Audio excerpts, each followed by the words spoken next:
Bismillah walhamdulillah. Summa salatu wassalamu ala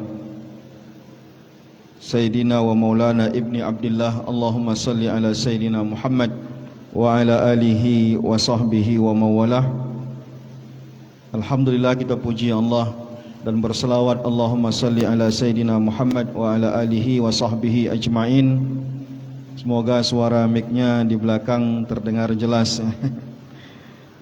Saya membedah pertama, insyaAllah mulai dari hari ini sampai 28 Ramadan kita ada bedah buku dan mengisi kegiatan orang-orang yang beriktikaf, baik iktikaf khusus dari malam 21 sampai terakhir maupun iktikaf yang mengisi waktu-waktu luang. Dan sebagaimanapun perlu kita sadari bahwa majlis ta'lim itu, ikut majlis ta'lim itu juga nilainya ibadah.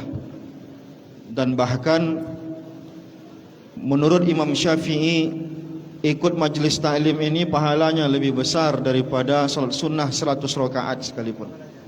Jadi alangkah indah kita di sela-sela zikir, di sela-sela baca Quran, beriktikaf, kita juga isi waktu kita untuk belajar, karena itu juga masuk bagian tingkat tertinggi level beribadah kepada Allah Subhanahu wa taala. Saya dapat sebagai pemateri pertama. Seharusnya pemateri pertama ini adalah Ustadz Dr. Zulhenry Rais sebagai imam masjid ataupun ketua Masjid An-Nur ini, tapi karena beliau berhalangan, insyaallah besok baru beliau. Jadi hari ini saya dapat jatah menggantikan beliau, seharusnya besok saya, tapi kami ceng supaya nanti jangan kosong hari ini. Saya dapat jatah membahas kitab Bughyatul Azkiya fil Bahsi an Karamatil Auliya. Dari judulnya aja mungkin Karamatil Auliya itu udah terbayang apa isi judulnya ini, isi kitab ini. Kitab ini nanti akan kita bahas, tapi secara keseluruhan isi kitab ini adalah tentang membahas tentang karamah seorang wali. Karena bagaimanapun ada pemahaman yang membantah karamah wali. Sebut saja seperti Mu'tazilah yang membantah adanya karamah seorang wali. Dan pengarang kitab ini berusaha untuk menghadirkan dalil, menghadirkan argumentasi untuk mematahkan anggapan daripada Mu'tazilah dan lain-lain menganggap tidak ada wali. Baik, nanti akan kita kasih pengantar prolog apa saja isi kitab ini. Kitab ini ditulis atau disusun oleh seorang ulama besar, yang ulamanya ini walaupun skalanya internasional, tapi dia membanggakan karena dia adalah orang Indonesia. Tulis-tulisannya setidaknya ada 20 kitab yang ditulis oleh pengarang kitab ini dalam bahasa Arab.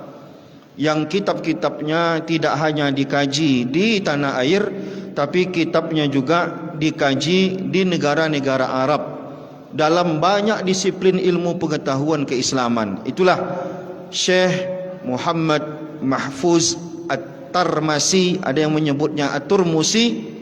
Nanti kita akan ulas siapa sebenarnya Syekh Mahfuz At-Tarmasi ini. Lebih dikenal biasanya Mahfuz Tarmasi, tapi kalau kita nama panjangnya adalah Muhammad Mahfuz At-Tarmasi bin Abdullah At-Tarmasi bin Abdul Manan At-Tarmasi. Nah, Tarmasi itu nama daerah. Tarmas itu sekarang berada di Kabupaten Pacitan, tapi bukan orang Sumatera, berarti dia orang Jawa. Pacitan, Jawa Timur, Jawa Timur. Pacitan ini, Tarmas ini termasuk daerah yang kecil sebelum dikenal ada ulama yang lahir di sana. Bukan hanya dia, tapi ayahnya, kakeknya, dan adik-adiknya semuanya menjadi ulama besar. Sehingga hari ini tidak ada mungkin orang yang cinta dengan agama di negeri ini yang tak kenal dengan pesantren Termas. Nah, Pesantren Termas ini pesantren yang didirikan oleh Abdul Manan. Abdul Manan itu siapa? Inilah kakek dari Syekh Muhammad Mahfuz At-Tarmasi.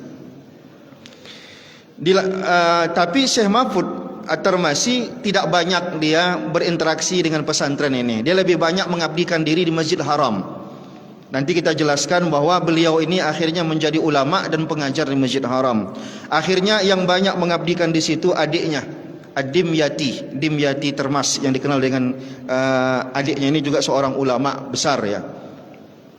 Baik, Bapak Ibu yang dimuliakan Allah Subhanahu wa taala, menarik kita untuk membahas profil ulama-ulama, terutama ulama-ulama kita. Ulama-ulama kita ini di zaman keemasannya di abad 18 dan 19 itu banyak yang menguasai kota Masjid Haram. Jadi banyak ulama-ulama kita ada yang mendapatkan gelar imam Masjid Haram, ada yang mendapatkan gelar mufti Syafi'i di Masjid Haram.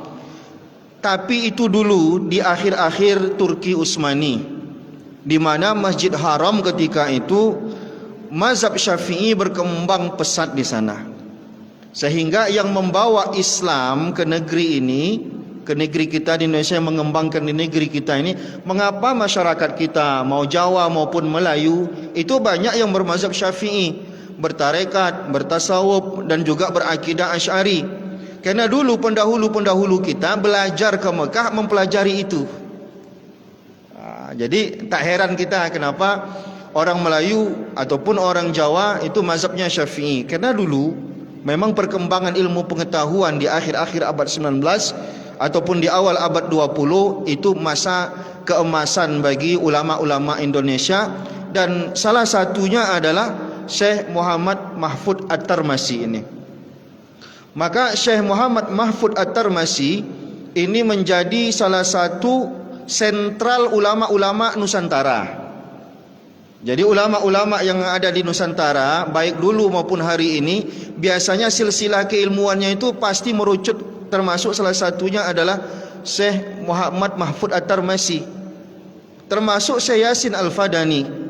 Karena Syekh Muhammad Mahfuz At-Tarmasi di zaman dialah yang musnid. Kalau di zaman Syekh Yasin Al-Fadani mungkin orang lebih kenal dengan Syekh Yasinnya, tapi di atas itu lagi yang lebih dikenal dengan musnid itu adalah Syekh Muhammad Mahfuz At-Tarmasi. Syekh Muhammad Mahfuz At-Tarmasi ini sehingga apa? Terkenal bukan hanya di Indonesia tapi juga dikenal di negara-negara Arab. Profil-profil Syekh Mahfuz At-Tarmasi tidak hanya dibahas dalam bahasa Indonesia, bahkan kitab-kitab yang berbahasa Arab pun banyak mengkaji profil Syekh Muhammad Mahfuz At-Tarmasi. Di sini saya pernah mendengar ceramah dan mengecek kitabnya. Ada kitab-kitab yang berbahasa Arab yang mengulas profil Syekh Muhammad Mahfuz At-Tarmasi ini. Ada isi kitab itu adalah kitab tentang qiraat, karena Syekh Muhammad Mahfuz At-Tarmasi terkenal dengan ahli qiraat. Nah, jadi ada kitab Hidayatul Qari ila Tajwidi Kalamil Bari, karangan Al-Muqri Abdul Fattah Said Ajami. Jadi Syekh Muqri ini, Abdul Fattah Said Ajami ini, dia ulama qiraat kontemporer. Dia menulis biografi guru-gurunya, dan salah satu guru yang dia sebutkan, yang dia bahas profilnya adalah Syekh Muhammad Mahfuz At-Tarmasi. Ada lagi kitab yang membahas khusus tentang perjuangan Syekh Muhammad Mahfuz At-Tarmasi. Judulnya Al-Alamah Muhammad Mahfuz Siratuhu wa Juhuduhu. Orang alim Muhammad Mahfuz, perjalanannya dan kegigihannya. Ini ada kitab yang membahas khusus tentang itu, yang mengarang adalah Abdullah bin Muhammad Al-Jarullah, orang Saudi. Ada juga ilmu tentang qiraat lain, kitab lain, ilmul qiraati nash'atuhu atwaruhu asaruhu fil ulumi syar'iyyah, yang ditulis oleh Nabil Muhammad Ibrahim. Di situ juga kita bisa mendapatkan profil daripada Syekh Muhammad Mahfuz At-Tarmasi ini. Artinya apa? Kalau anak pesantren wajar dia kenal Syekh Muhammad Mahfuz At-Tarmasi, karena kitab-kitabnya banyak dipelajari.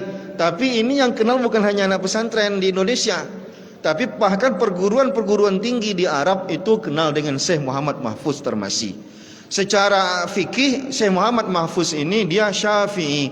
Secara akidah dia adalah Asy'ari. Maka tadi saya katakan di zaman dia adalah zaman keemasan masyarakat Indonesia. Kenapa disebut demikian? Karena ulama-ulama kita berjaya di zaman itu di kota suci Makkah. Maka dulu orang pengen belajar, pasti puncak perjalanan berkelana belajarnya itu pasti Mekah. Nah, bahkan Syekh Mahfuz At-Tarmasi ini lebih banyak di Mekah daripada di Indonesia. Dia lahir di Termas. Di usianya kecil dia belajar dengan ayahnya, Kiai Haji Abdullah. Nah, setelah dia belajar dengan ayahnya, dia kecil. Ketika dia lahir, ayahnya di kota Mekah. Ayahnya pun belajar di Mekah. Ketika lahir, ayahnya tak ada. Maka ketika dia kecil, yang membesarkan dia adalah ibunya dan pamannya. Umur 6 tahun dia hafal Al-Quran. Syekh Muhammad Mahfuz At-Tarmasi ini. Lalu kemudian dia setelah itu belajar dengan seorang ulama besar, pasti kenal semuanya, Kiai Haji Soleh bin Umar, atau kita kenal dengan Soleh Darat. Soleh Darat ini adalah ulama besar ya. Soleh Darat ini pingin betul Syekh Mahfuz ini jadi menantunya. Sampai ketika Syekh Mahfuz itu belajar di kota Mekah, dia sering ngirim makanan, ngirim uang gitu supaya Syekh Mahfuz ini miskin Zat. Jadi tapi belajar di Mekah sama adik-adiknya. Cuman Kiai Haji Soleh Darat dia ada udang di balik batu begitulah. Jadi kirim supaya mau dijadikan menantu.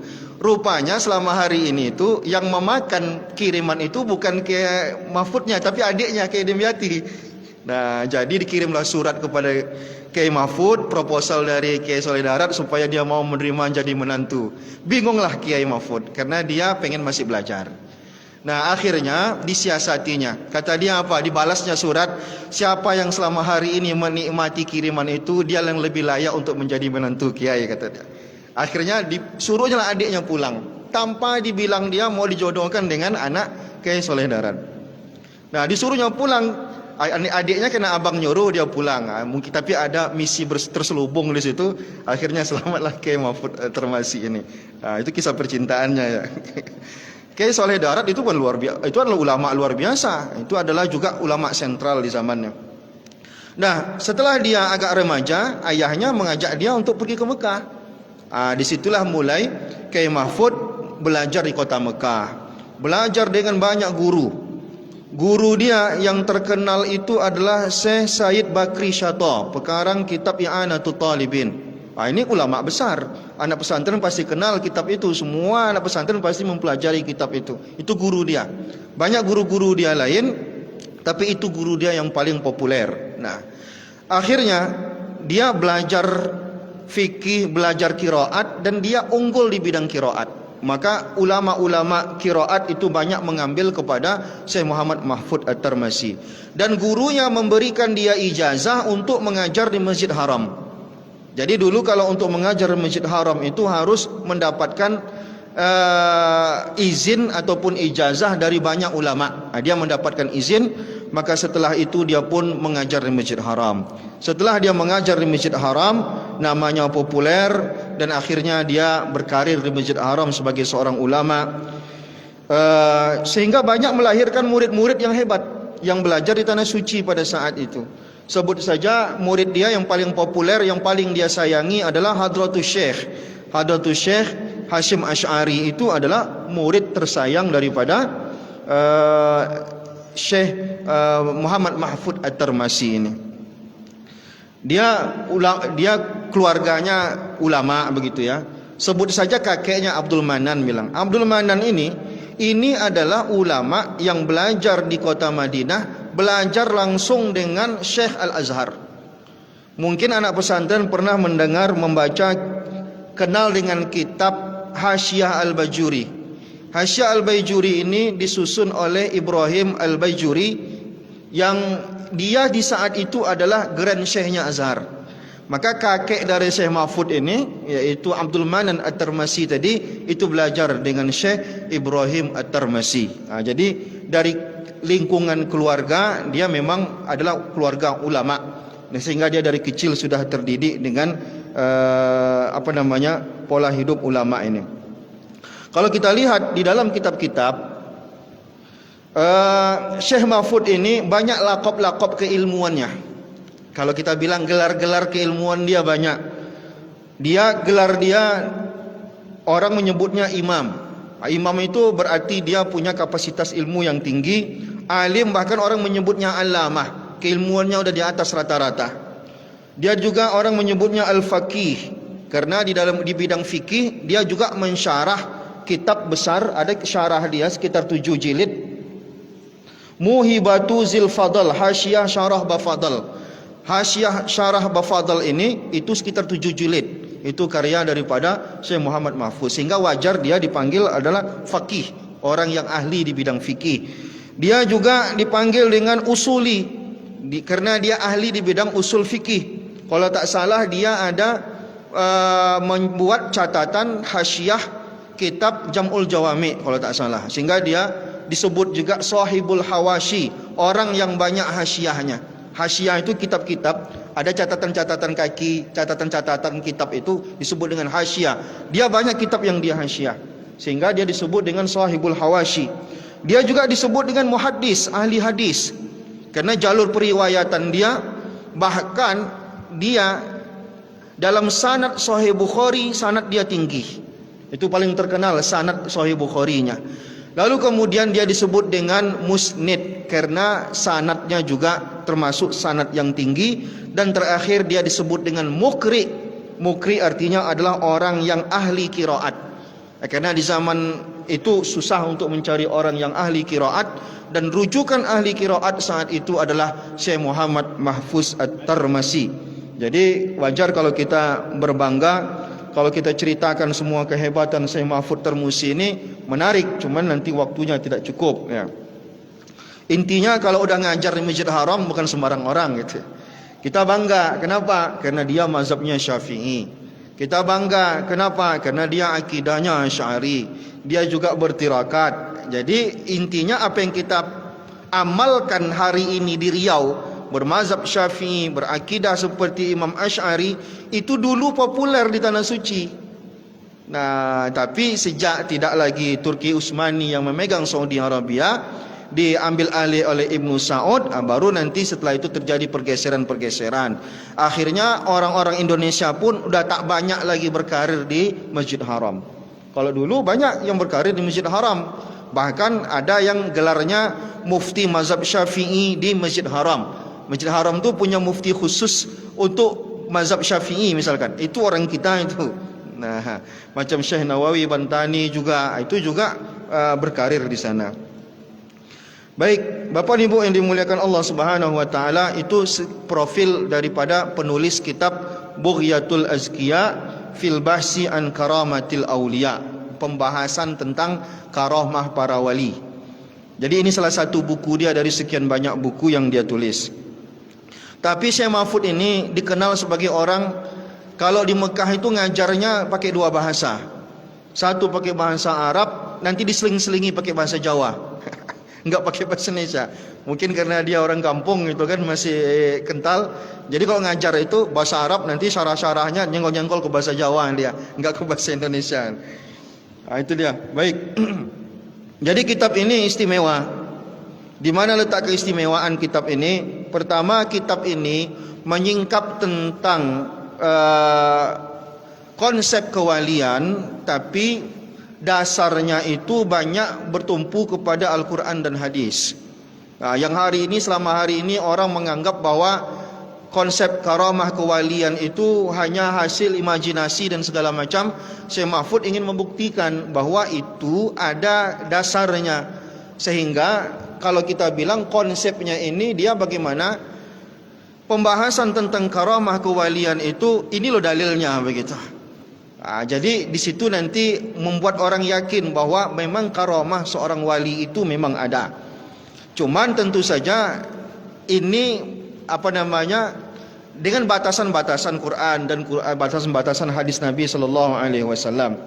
Lalu kemudian di antara kelebihan lagi kitab ini, kalau kita baca nanti kutipan-kutipan Syekh Mahfud ini banyak kepada ulama-ulama yang menjadi rujukan Ahlussunnah wal Jamaah. Sebut saja nanti dia mencantumkan pendapat Ibnu As-Subki, Tajuddin As-Subki, Ibnu Hajar Al-Haytami.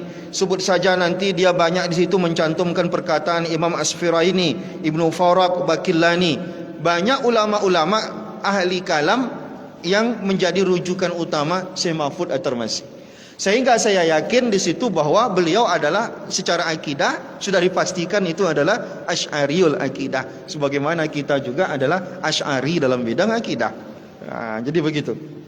Yang ketiga, kitab ini kalau kita lihat, Syekh Mahfud At-Tarmasi juga menyinggung masalah-masalah yang sensitif di bidang di dalam konsep kewalian. Sebut saja beliau menjelaskan syatohat-syatohat para ahli sufi misalkan. Ahli sufi ini kan punya kalimat-kalimat yang dianggap kalimat syatohat. Tidak disebut, jangan diterjemahkan nyeleneh lah ya. Banyak orang terjemahkannya nyeleneh. Tapi semacam agak menjadi pertanyaan begitu perkataan-perkataan orang-orang sufi. Dan di situ dijelaskan oleh dia bagaimana sebenarnya, sehingga orang tidak gampang menuduh oh ini kafir, ini syirik dan segala macam. Nah, lalu kemudian nanti dia juga akan membahas tentang struktur kewalian. Nah, ini yang agak lagi heboh ini, tentang struktur kewalian. Nanti di akhir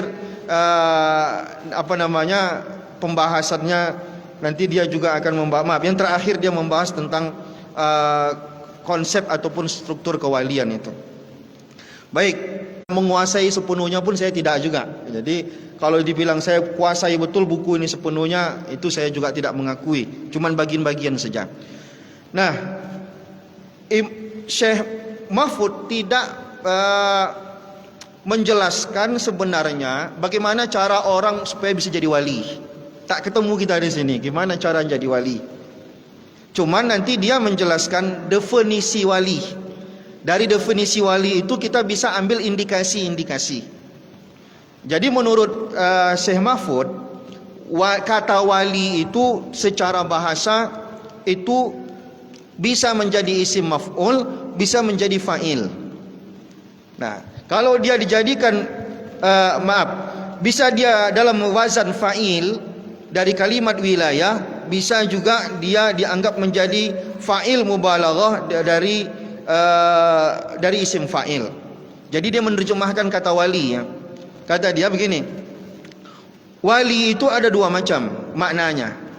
Bisa jadi dalam bentuk isim maf'ul. Tadi saya katakan, bisa jadi pertama wali itu diterjemahkan dengan menggunakan isim maf'ul. Kalau isim maf'ul, apa arti wali? Kalau dia dijadikan isim maf'ul, dia bermakna isim maf'ul, maka maknanya adalah may yatawallallahu subhanahu amrahu. Kalau kita maknakan wali itu dengan makna isim maf'ul, maka arti wali itu adalah orang-orang yang diatur ataupun dibantu Allah segala urusannya. Nah, karena ada ayat Allah Subhanahu wa taala, wa huwa yatawallas salihin, dan Allah membantu segala urusan orang-orang soleh. Yatawalla itu satu makna daripada kalimat wilayah. Ini makna pertama daripada kalimat wali. Kalau dia wali tapi maknanya isim maf'ul. Nah, juga bisa dimaknakan wali itu dengan isim fa'il. Bagaimana cara menerjemahkannya? Wa huwal ladzi yatawalla ibadatallahi ta'ala wa ta'atuh. Terjemahannya begini, wali itu adalah kalau dia dijadikan isim fa'il itu berarti subjek. Kalau maf'ul tadi dia objek. Kalau dia jadikan subjek, maka artinya adalah orang yang senantiasa beribadah kepada Allah dan takut kepada Allah Subhanahu wa taala. Jadi kita mau pakai makna yang mana? Ada dua tadi terjemahan wali. Bisa jadi dimaknai isim maf'ul, bahwa wali itu menerjemahkan wali tadi dengan wazan isim, dengan makna isim maf'ul, berarti dia jadi objek.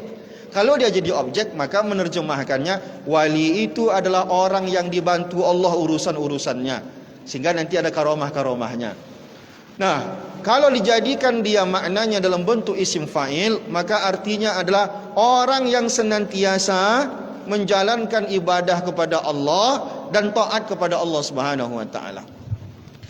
Syekh Mahfud menjelaskan baik dia dalam bentuk objek maupun dalam bentuk subjek kata wali itu, ada titik temunya. Di mana letak titik temunya? Di dua kalimat tadi. Mau dia sebagai objek maupun dia sebagai objek. Kata Syekh Mahfud, titik temunya adalah, wa kullal wasfain wajibun hatta yakunul waliyu waliyan yajibu qiyamuhu bihuquqillahi ta'ala.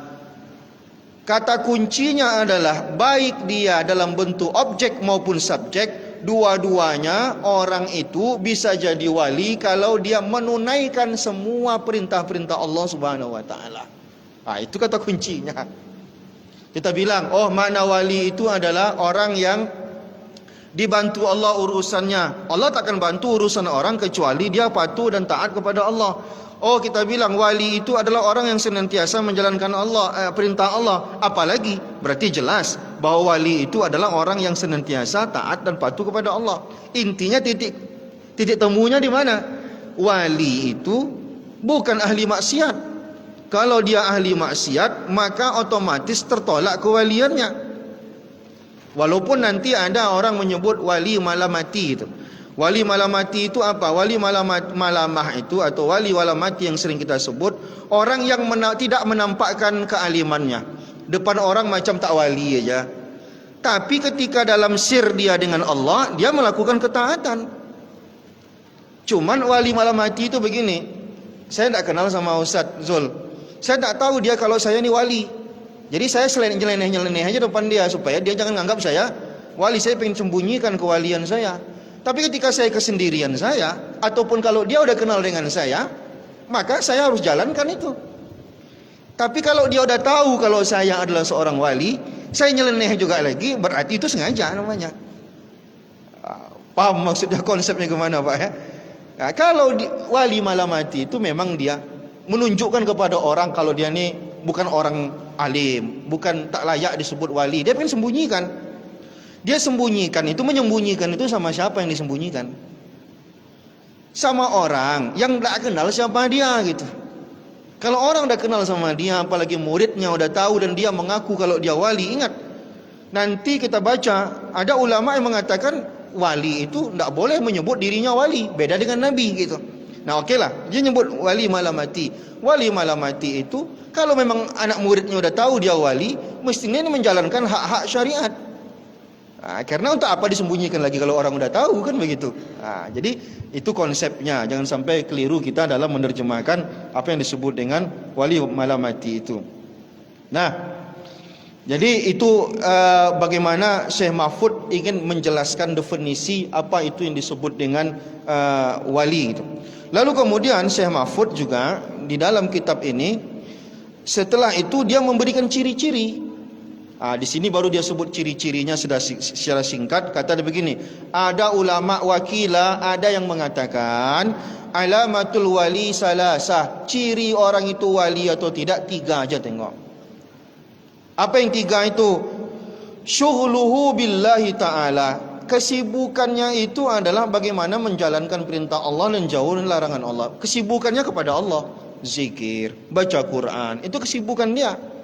Kalau terlalu banyak kesibukannya kepada dunia, untuk poin ini dia bisa tak disebut sebagai wali. Untuk satu poin ya. Yang kedua kata dia, firaruhu ilallah, tujuan-tujuan dia pasti kepada Allah Subhanahu wa taala. Mungkin dia menjadi apa, tapi tetap nanti dia dedikasikan untuk Allah Subhanahu wa taala. Yang ketiga, wahammuhu Allah azza wa jalla, kepedulian dia tetap kepada Allah. Intinya kalau kita pengen nengok orang secara zahir, ini wali atau enggak, ini wali atau enggak ini, tengok aja kepribadian dia. Kita cuma bisa menilai secara zahir. Tentu saja batinnya ini dia ngaku wali, besar kemungkinan dia tidak wali. Orang yang mengaku-ngaku mendaku-daku diri sebagai wali, besar kemungkinan dia bukan wali. Karena kata ulama apa? Wali itu selalu memandang dirinya kecil, tidak pernah memandang dirinya besar. Kalau dia memandang dirinya seorang wali, berarti dia memandang dirinya besar. Seorang wali itu, kalau dia masih ada memandang dirinya besar dengan kewaliannya, ada ulama mengatakan itu mustahil itu wali gitu. Ustaz Zul ini tidak pernah nyebut dirinya wali, bisa jadi dia wali gitu. Amin. Setidaknya jadi wali. Kalau wali murid harus dikasih tahu, dan apalagi wali nikah gitu, harus diumumkan. Masya Allah. Nah, sehingga ulama berbeda pendapat tentang apakah wali itu boleh tahu atau tidak dia itu bahwa dirinya wali, sampai begitu. Syekh Mahfud menjelaskan di sini, boleh enggak wali itu tahu bahwa dirinya wali? Ada ulama mengatakan dia enggak boleh tahu kalau dirinya wali. Mengapa? Kalau dia tahu dirinya wali berarti dia merasa besar. Sedangkan kata dia, seorang wali itu apa? Li'annal wali yulahizu nafsahu bi'ainit tasghir. Sedangkan wali itu selalu memandang dirinya kecil, selalu memandang ibadahnya kurang, selalu memandang dirinya tak seberapa dibandingkan dengan orang. Tengok dalam kitab Risalah Al-Qusyairiyah, bagaimana Imam Qusyairi menjelaskan tentang konsep itu. Kata Syekh Qusyairi, ada orang jubahnya kena ke kaki orang sebelahnya, ditarik sama dia. Takut dia jubahnya nanti kena orang itu, tak layak. Begitu wali itu. Jadi kalau wali itu, kalau orang sufi sesungguhnya, kata Syekh Qusyairi, kalau dia lihat ada orang lebih tua dibandingkan dia, apa kata dia? Oh, ini orang pasti ibadahnya lebih banyak dibanding saya. Tapi kalau dia mandang anak yang lebih muda dibanding dia bilang apa? Pasti dosanya tak sebanding dengan saya lebih banyak dosa dibanding dia. Begitu cara pandang kalau dia memang itu konsep kewalian itu gitu. Tapi kalau wali mengumbar-ngumbar diri sebagai wali, itu besar kemungkinan dia bukan wali gitu. Karena ini kan ilmu, ini kan masalah batin. Nanti Syekh Mahfud juga menjelaskan mana yang lebih afdal, ulama batin atau ulama zahir. Tapi ini kan masalah-masalah kebatinan, ini masalah-masalah batin yang tak zahir begitu. Batin itu sir kita kepada Allah. Jadi orang yang punya batin yang bagus, artinya punya sir yang bagus dia kepada Allah, tidak mungkin dia memandang dirinya hebat. Dia selalu mandang orang, pasti orang itu lebih hebat dibanding saya, begitu. Lalu kemudian Syekh Mahfud At-Tarmasi itu menjelaskan bahwa ada beda. Jadi beda antara karamah dengan, lalu dia membicarakan tentang konsep karamah. Nanti dia bedakan antara karamah dengan mukjizat. Banyak orang menolak karamah kepada wali. Mayoritas ulama mengatakan karamah itu bisa terjadi pada seorang wali. Karamah itu apa? Hal yang luar biasa, yang tak masuk akal bisa terjadi, bisa terjadi. Kalau terjadi pada nabi itu namanya mukjizat.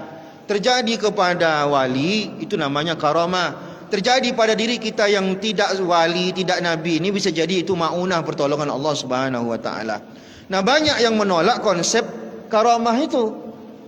Maka Syekh Mahfud tampil untuk menjelaskan karamah itu jangan disamakan dengan mukjizat.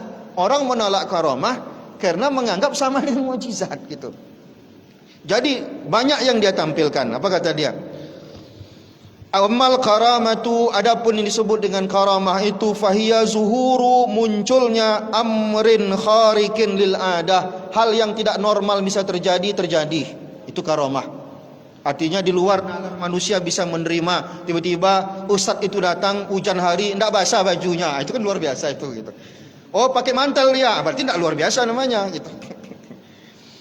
Nah, lalu kata dia min kibali syakhsin mu'minin, tapi itu terjadi pada orang yang mukmin. Kalau terjadi pada orang ahli maksiat, bisa jadi dia dukun. Tiba-tiba bisa terbang dia, bisa berjalan di atas air.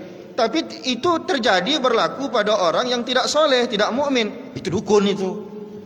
Karena syarat dia itu disebut karamah, hal yang luar biasa tadi terjadi pada mukmin salihin, mukmin dan saleh. Ghaira makrunin bid'wan nubuwati war risalati, dengan syarat dia kalau mengetahui ada karamah dalam diri dia tak pernah menyebut dirinya sebagai nabi. Itulah yang mengecualikan antara karamah dengan mukjizat. Jadi di sini kata kuncinya di mana? Kata kuncinya mukjizat itu sama dengan karamah. Bedanya cuma satu. Kalau mukjizat, nanti orang yang dapat mukjizat itu dia mendakwahkan bahwa dirinya nabi. Kalau dia tak mendakwakan dirinya sebagai nabi, itu namanya karamah. Kalau hari ini ada orang dapat karomah tiba-tiba mengaku sebagai nabi, berarti nabi palsu, karomahnya juga palsu, karena dah habis kan masa kenabian gitu.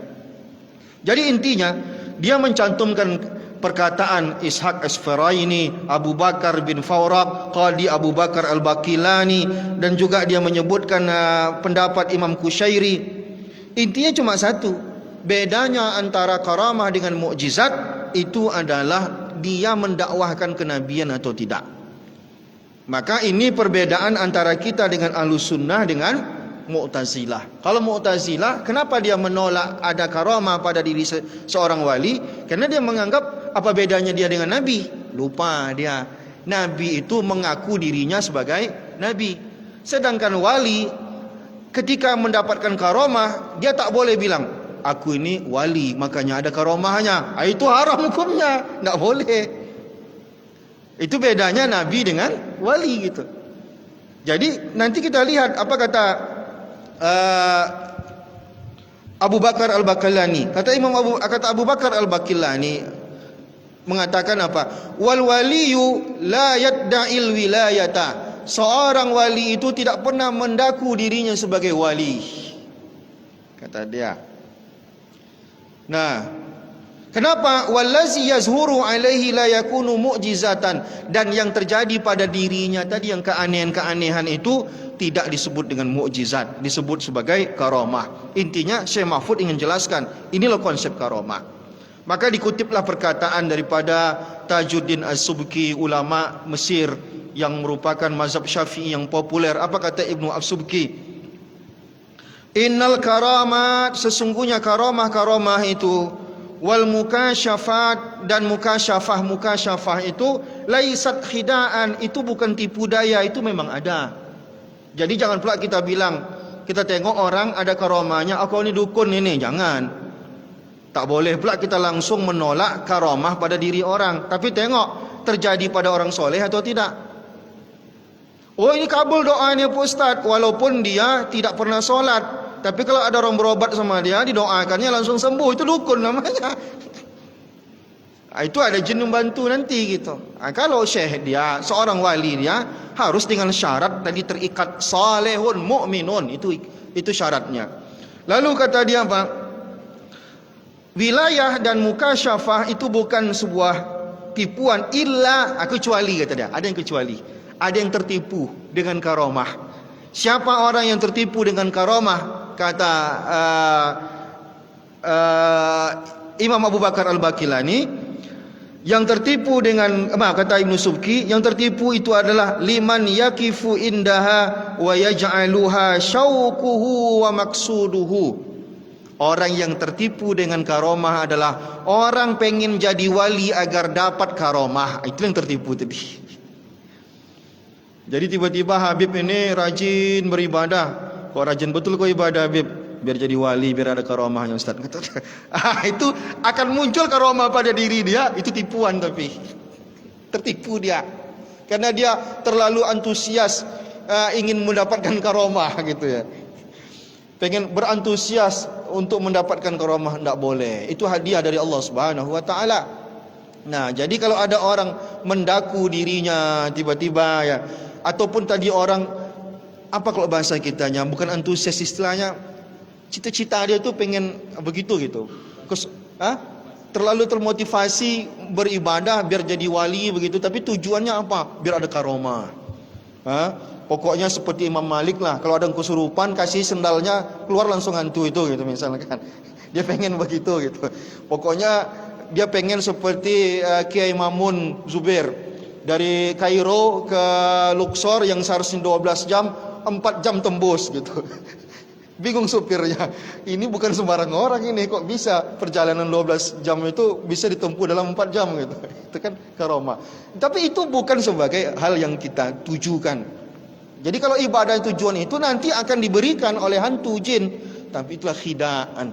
Dia kena tipu dia, maghrur. Kalau kata orang-orang maghrur, tertipu dia. Banyak orang-orang tertipu, kita tak usah sebut nama-nama orang, nanti banyak yang tersinggung gitu ya. Nah, jadi Syekh Mahfud berusaha untuk mematahkan argumentasi daripada Mu'tazilah yang di sini banyak dia cantumkan. Saya ambil poin lain saja biar waktu kita cukup. Boleh, saya dah haus juga ini. Juga dia mengutip perkataan daripada Ibnu Hajar Al-Haytami. Ibnu Hajar Al-Haytami kalau kita lihat di sini kurang lebih sama pendapatnya dengan Ibnu Subki tentang konsep kewalian, tentang karamah wali tadi. Apa kata Ibnu Hajar Al-Haytami? Al-haqqu, kebenaran itu yang benar kata dia, allazi alaihi ahlus sunnah wal jamaah, yang diadopsi pemahamannya, yang dipakai oleh ahlus sunnah wal jamaah, minal fuqaha wal usuliyin wal muhaddisin, baik dari kalangan ahli fikih maupun ahli usul maupun ahli hadis, wa kasirun min ghairi fin khilafan lil mu'tazilah, baik ahli hadis maupun ahli fikih maupun ahli usul kata dia, semuanya mengakui ada karamah kewalian. Yang khilafan lil mu'tazilah kata dia, yang tidak menyetujui adanya wali itu cuma Mu'tazilah saja kata dia. Jadi kalau ada orang hari ini tak mengaku Mu'tazilah, yang hampir bersama dengan Mu'tazilah, tapi tak mengaku Mu'tazilah, tapi menolak konsep kewalian, sama aja itu. Nah, apalagi kata dia, zuhurul karamati alal awliya, itu bagaimana bisa itu muncul karamah pada wali-wali itu kata dia. Wa humul qaimuna bi huquqillahi ta'ala wa huquqi ibadihi. Itu dia kata kuncinya. Kenapa bisa muncul karamah pada para wali itu? Karena wali itu menjaga betul hak-hak Allah, dijalankannya betul sunnah-sunnah Nabi, perintah-perintah Allah dia jalankan, larangan-larangan Allah dia jauhi, makanya dia mendapatkan karamah. Tetapi tak sampai di situ, wa huququ ibadihi, dan dia juga menunaikan hak-hak hamba Allah. Jadi dua dia, hak Allah, hak hamba Allah. Kalau saya punya hubungan dengan Allah bagus, satu syarat saya terpenuhi, layak untuk mendapatkan karamah tadi. Tapi rupanya saya punya hubungan yang tak bagus dengan Ustaz Zul, maka saya kurang syarat untuk mendapatkan bantuan dari Allah Subhanahu wa taala tadi. Sebenarnya kan itu banyak. Kadang ibadah-ibadah kita pun kadang juga nanti tiba-tiba ada bantuan yang tanpa kita ketahui. Coba lihat tentang hadis Rasulullah mengatakan, di masjid ini ada autad. Autad itu apa? Semacam tiang-tiang. Tapi tiang-tiang dimaksud bukan seperti ini, tapi malaikat-malaikat yang membersamai orang di masjid, kata Rasulullah. Kalau orang itu tak ke masjid, dia biasa ke masjid, sahabatnya malaikat yang rajin di masjid. Tiba-tiba dia tak ke masjid, kalau dia punya urusan, kata Rasulullah, sahabat-sahabatnya di masjid ini akan bantu dia. Kan tak mungkin dia nampak dia malaikat itu bantu dia. Tiba-tiba kita punya urusan yang berat, tiba-tiba jadi mudah. Itulah tadi disebut dengan autad. Jadi amal ibadah dia rajin ke masjid ini, dia punya sahabat yang tak terlihat. Kalau dia sakit dia jenguk, kalau dia punya urusan dia bantu. Tiba-tiba urusan kita selesai dengan sendirinya. Ini gimana nih, kok mudah sekali urusannya selesai.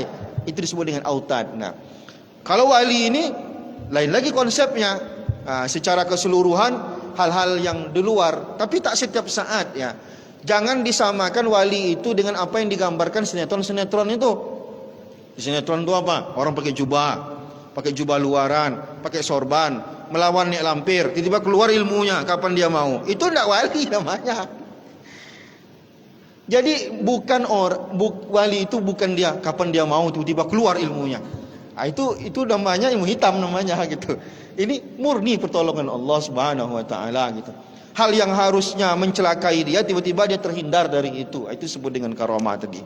Nah, jadi kata Ibnu Hajar Al-Haytami, karamah itu kalau dia betul karamah itu pada wali, maka dia hak Allah dia tunaikan, hak manusia ditunaikan. Sekarang kalau dia tak solat, dia disebut wali atau enggak? Ada karamah dia Ustaz. Solat enggak dia? Dia tak solat. Bagaimana kita nyebutnya sebagai wali? Dia wali malam mati. Malam mati itu enggak mungkin sama muridnya dia malamah juga. Dia enggak solat, tapi kan depan muridnya. Biar muridnya enggak tahu kalau dia wali. Kan dia udah ngaku sebagai wali, untuk apa lagi coba? Jadi begitu. Nah, lalu kemudian apa kata Ibnu Hajar Al-Haytami? Menarik juga. Kata Ibnu Hajar Al-Haytami, coba lihat di dalam Al-Quran, ada kisah Maryam. yang tiba-tiba makanan ada di tempat dia. Ada kisah Zulkarnain.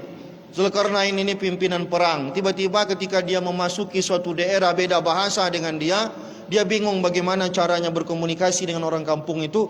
Diberikan oleh Allah karamah, bisa dia pakai bahasa orang itu. Artinya dalam Al-Quran pun cerita itu ada gitu. Nah, siapa lagi misalkan Asep, bukan Asep Minang ya, Asip bin Burkhaya. Siapa itu? Yang memindahkan Batu Balkis, istana Batu Balkis. Ini kan itu bukan nabi itu. Berarti itu adalah karamah. Coba lihat bagaimana kisah yang sering diceritakan oleh Syekh Nurdin tentang Umar bin Khattab. Umar bin Khattab tiba-tiba lagi khutbah, "Ya Sariyatal Jabal," kata dia. Terkejut orang. Ini apa yang dibilang oleh Umar bin Khattab ini? Rupanya ada sariyah. Sariyah itu kalau ada pasukan pergi, pimpinannya tak ikut, kalau Rasulullah tak ikut gitu misalkan, itu namanya sariyah, utusan tanpa ini gitu. Jadi sariyah ini sedang berperang. Umar bin Khattab lagi khutbah. Jadi ternyata di medan peperangan pasukan lagi kocar-kacir. Dan hampir kalah. Lalu Umar bin Khattab tiba-tiba, "Ya Sariyatal Jabal," padahal dia di Madinah. Kata orang-orang apa? "Kami mendengar macam ada suara Umar bin Khattab," kata dia. Artinya apa? Naik ke bukit, naik ke bukit. Wahai Sariyah, utusan pasukan-pasukan naik ke bukit. Umar bin Khattab mengatur strategi, padahal dia tidak di situ gitu. Dia di Madinah lagi khutbah, sedangkan pasukan lagi berjuang melawan musuh. Tiba-tiba dia ngatur strategi di situ. "Ya Sariyatal Jabal." Akhirnya diceritakan oleh orang-orang, "Kami dengar suara Umar bin Khattab," kata dia. Inilah kan berarti kan konsep. Siapa Umar? Apakah dia nabi? Dia tidak nabi. Berarti dia itu wali.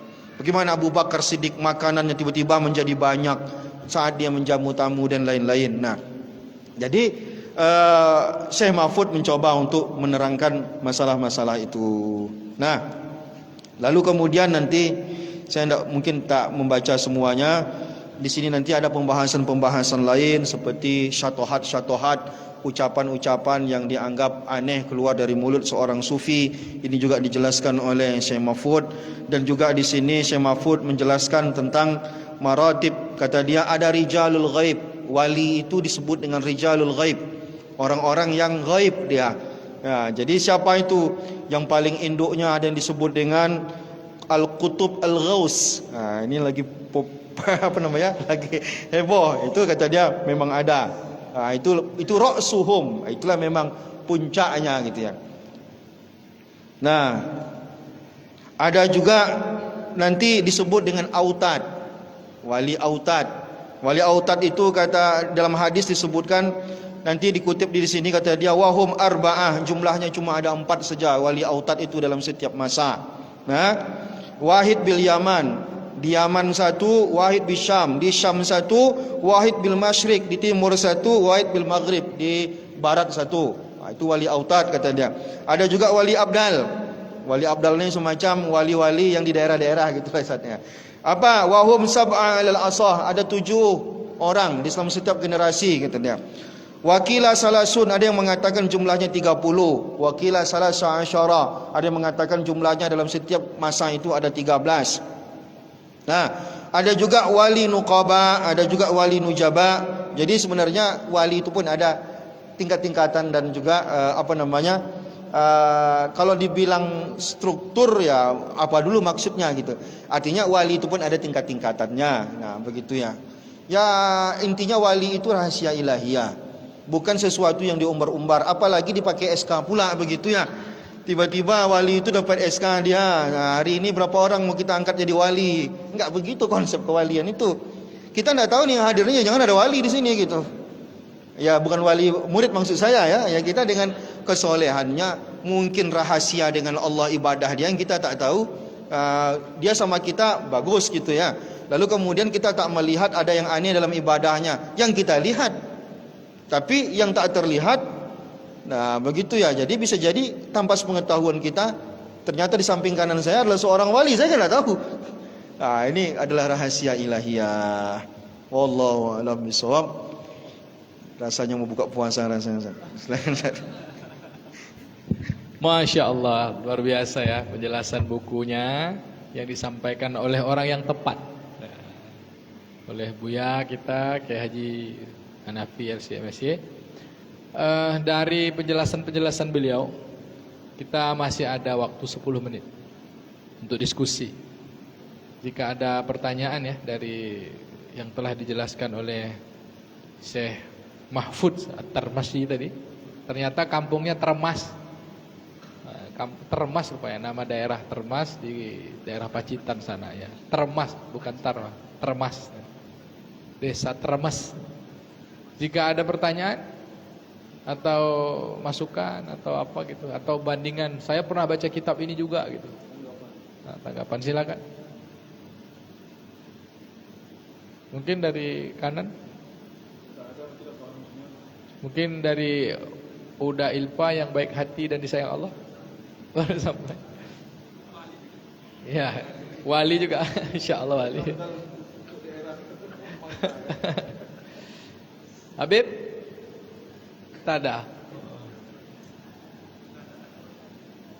Jadi gini Ustaz. Nah, ini karena ada pertanyaan tuh kita melontarkan sebuah perdiskusian. Ini aja. Oke, Ustaz pakai itu. Oke, melontarkan perdiskusian. Karena memang kita lihat misalnya dalam kitab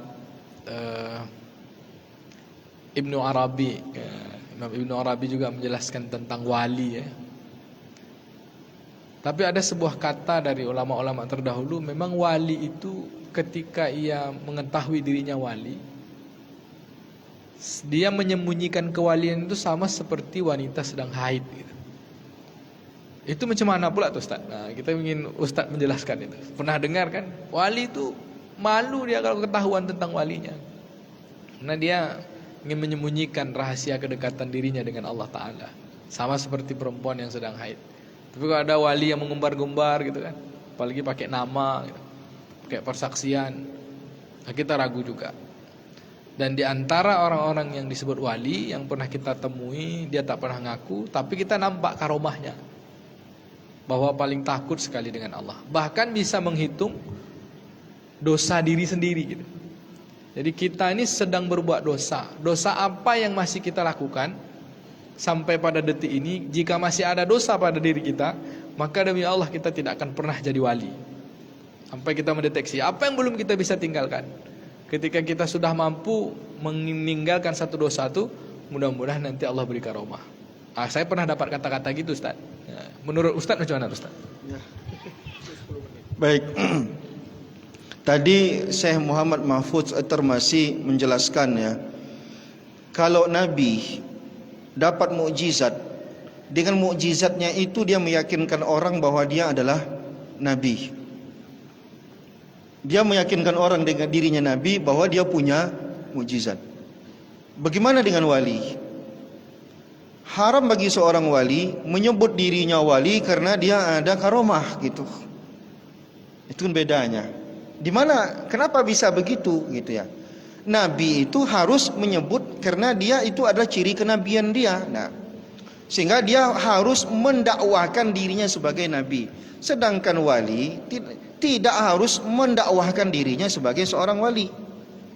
Tadi kan sudah dijelaskan, benar gak itu karomah? Yakin betul dia karomah? Jangan-jangan itu bukan karomah.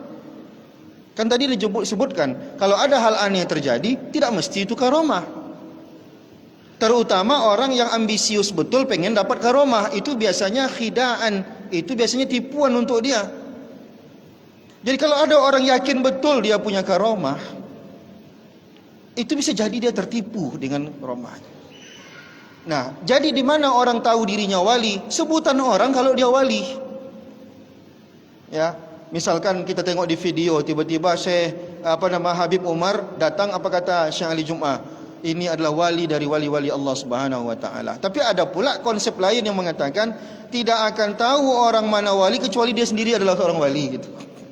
Sama-sama wali baru dia. Maka ada yang mengatakan begini, ada wali itu yang masyhur, ada yang mastur. Yang masyhur itu memang dengan kepopulerannya orang tahu dia wali. Karena mungkin kayak sekarang, mungkin kita berhusnuzon dengan Habib Umar. dia populer dan orang menganggap dia sebagai seorang wali gitu. Ada yang mastur, mungkin cuma ngajar MDA di kampungnya, tapi dia adalah seorang wali gitu. Gitu. Nah sekarang mendaku diri wali itu bukan karena kita merasa ada yang aneh pada diri kita sehingga kita mengaku wali. Tapi pengakuan orang, kalaupun ada orang ngaku dirinya wali, itu pengakuan orang-orang soleh yang menyepakati kewaliannya. Nah, kadang orang lebih banyak udah meninggal dia, baru diceritakan orang karomahnya. Ulama-ulama apa? Memang lebih sebagian besarnya itu kan ulama. Jadi kata ulama begini, kalau bukan ulama yang jadi wali, siapa lagi yang jadi wali gitu. Maksudnya kalau dia adalah orang alim, lebih besar kemungkinan dia adalah seorang wali karena dia tahu apa yang harus dia kerjakan. Tapi tak semua orang alim dia adalah wali. Keikhlasan dia dalam ibadah, jangan-jangan ilmunya tinggi tapi ibadahnya rendah, maka tidak bisa juga begitu ya. Jadi bagaimana konsep? Oke lah, ada orang menyebut saya wali misalkan. Ustaz ini wali ini Ustaz. Wah luar biasa, wali apa ini dulu? Saya bilang, pokoknya Ustaz ini nampak betul karomahnya. Kemarin Ustaz hujan-hujanan tak basah baju Ustaz kata dia. Pas Ustaz ceramah kami tengok menggema-gema suaranya. Ya saya harus jaga hati saya. Lalu hati saya jaga. Dan jangan sampai ungkapan itu juga orang tahu kalau nanti orang tiba-tiba nyebut, oi wali, oi wali, oi wali kata orang. Ini kan apa namanya masalah rahasia ilahiyah ini. Ini masalah wali, ini kan pemberian Allah, bukan titel sekolah ini. Kalau titel sekolah ialah PhD di ujungnya. Dr. Zulkarnain Umar MSI di ujungnya dicantumkan di situ, diumumkan itu titel datang dari sekolah kita. Ini kan pemberian Allah. Ini kan titel yang diberikan oleh Allah yang diakui oleh para ulama. Jadi memang sebisa mungkin kita jangankan kewalian kita, kesolehan kita saja pun itu tak boleh diumbar gitu ya. Sedekah kita saja kalau tak penting untuk diumbar, untuk apa diumbar gitu. Itu kitab ya. Beb tengok Beb, jangan kitab ini Beb yang sampai Beb dari Bang David. Bang Rashid, itu dari Bang David bukan? Bagi aja. Itu bukunya terlambat datang. Jadi bawa pulang aja, nanti mau dibaca pun sekarang juga enggak sempat. Tapi bukunya bahasa Arab. Yang ngambil yang pandai bahasa Arab aja gitu. Yang tak pandai bahasa Arab tak usah ngambil, tapi kasihlah yang bisa dikit-dikit pun kasih juga. Wallahu alam berapa biji isinya. Nah itu Ustaz, intinya ini wali. Terakhir kalau memang tidak ada yang diskusi lagi, jadi sebenarnya ambisi jadi wali itu tidak boleh gitu ya. Jadi sebenarnya jalan menjadi wali itu adalah jalan kesolehan. Jadi kalau kita lihat para ulama ketika menyebut bagaimana orang sebenarnya hakikat kewalian itu, wali itu digapai dengan kesolehan dan iman dan istiqomah dalam ibadah. Jadi kita ini enggak usah mengharap karomah datang pada diri kita. Istiqomah aja kita di jalan Allah, jalan yang lurus segala macam. Masalah kita diangkat jadi wali atau tidak di Allah itu bukan titel yang dikejar-kejar gitu. Kalaupun diberi oleh Allah, berarti kita dikasihi oleh Allah, ridha Allah dengan amal kita. Kalaupun bahkan kata Syekh Mahfud Termasi tadi apa? Syekh Mahfud Termasi bilang begini, tak semua wali itu harus ada karomahnya. Ingat itu. Tak semua wali harus ada karomahnya. Jangan kita menganggap bahwa ini wali kalau ada karomahnya saja. Tak semua wali ada karomahnya. Begitu kata Syekh Mahfud Termasi. Kita tengok misalkan di yang jamaah yang hadir. Kita tengok jamaah yang hadir ini iya jadi wali kawan, indah karomahnya ndak ada. Tak mesti harus ada terlihat karomahnya begitu ya. Nah, saya rasa kalau tidak ada diskusi lagi, kita sudahi Ustaz. Alhamdulillah, sangat jelas ya. Jadi intinya jadi wali itu bukan cita-cita. Cita-cita kita jadi orang soleh. Ya bisa juga cita-cita jadi wali, tapi bukan jadi wali yang misalnya cita-cita pada karomah. Maaf, saya revisi kata-kata saya. Wali itu jadi cita-cita kita, karena kita jadi kekasih Allah. Tapi wali dengan karomah gitu, terus kalau nanti karomah wali belum tentu. Ya kita jalan sajalah di atas Al-Quran dan Sunnah, terus mampu kita tak bikin maksiat, insya Allah kita nanti dimasukkan dalam golongan para wali. Ya Beb ya, insya Allah nanti kita akan dimasukkan dalam golongan para wali. Ya setidaknya ya orang soleh lah, Karena dalam konsep umum bukan dalam kitab ini ya, bahwa wali itu adalah orang baik, orang yang mengerjakan syariat, orang yang meninggalkan maksiat, sudah termasuk dari wali. Kenapa? Karena dia menolong agama Allah SWT. Nah, minimal itu ya. Ini cerita dalam kitab ini pembahasannya wali-wali yang berkaitan dengan pemahaman ilmu tasawuf ya, yang kemudian memiliki karomah-karomah. Ya, kita bisa lihat orang-orang yang punya karomah yang kemudian karomahnya disembunyikan. Nah, misalnya guru-guru kita yang memang tak mau diekspos, tapi ketika mereka berdoa, doanya itu langsung ijabah. Ya. Ada juga orang yang kita lihat mungkin amalannya, hartanya banyak, tapi dia dengan mudah mengeluarkan hartanya untuk Allah Ta'ala. Jadi tidak ada rasa dia punya harta. Itu wali juga. Nah, itu bisa jadi wali juga. Kita punya harta tapi kita pelit kan. Yang wali itu punya harta dia suka berbagi. Bisa jadi misalnya kayak Ustaz Abid Leo itu wali ya kan. Bisa jadi kayak Ustaz Somad wali. Bisa jadi Ustaz Nafi juga wali. Ya kan gitu. Kita tidak tahu. Cukuplah Allah Ta'ala yang maha tahu. InsyaAllah. Mohon maaf atas kekurangan. Terima kasih. Intinya wali itu adalah kekasih Allah. Mari kita betul-betul menjadi kekasih Allah. Takut terhadap dosa. Sungguh-sungguh mengerjakan amal-amal soleh. Kita tutup dengan doa. Kita minta Ustaz tutup doa Ustaz. Langsung saja agar sempurnanya majelis, kita tutup dengan doa majelis saja. Kifaratul majelis. Subhanakallahumma wa bihamdika nasyhadu an la ilaha illa anta nastaghfiruka wa natubu ilaik. Allahumma ja'al jam'ana hadza jam'atan marhumah wa tafarruqana min ba'dihi tafarruqan ma'sumah. Allahumma anzilir rahmah wal hidayah was sakinah wal mawaddah wal maghfirah wal barakah ya Allah arhamar rahimin. La ilaha illallah nastaghfirullah nas'alukal jannah wa na'udzubika minan nar. Wa sallallahu ala nabiyyina Muhammadin wa ala alihi washabbihi ajma'in. Walhamdulillahi rabbil alamin. Wassalamualaikum warahmatullahi wabarakatuh. Besok lanjut pembahasan bedah buku, kitabnya bagus. Imam Al-Ghazali Sirrul Asrar. Tersembunyi di balik yang tersembunyi. Syekh Abdul Qadir Jalani. Syekh Abdul Qadir Jalani. Itu ada PDF-nya ada? Ada. Yang di Play Store juga ada. Saya punya itu. Demikian. Siapa moderator Ustaz? Moderator Ustaz Ridho Rinaldo STHI. Assalamualaikum warahmatullahi wabarakatuh.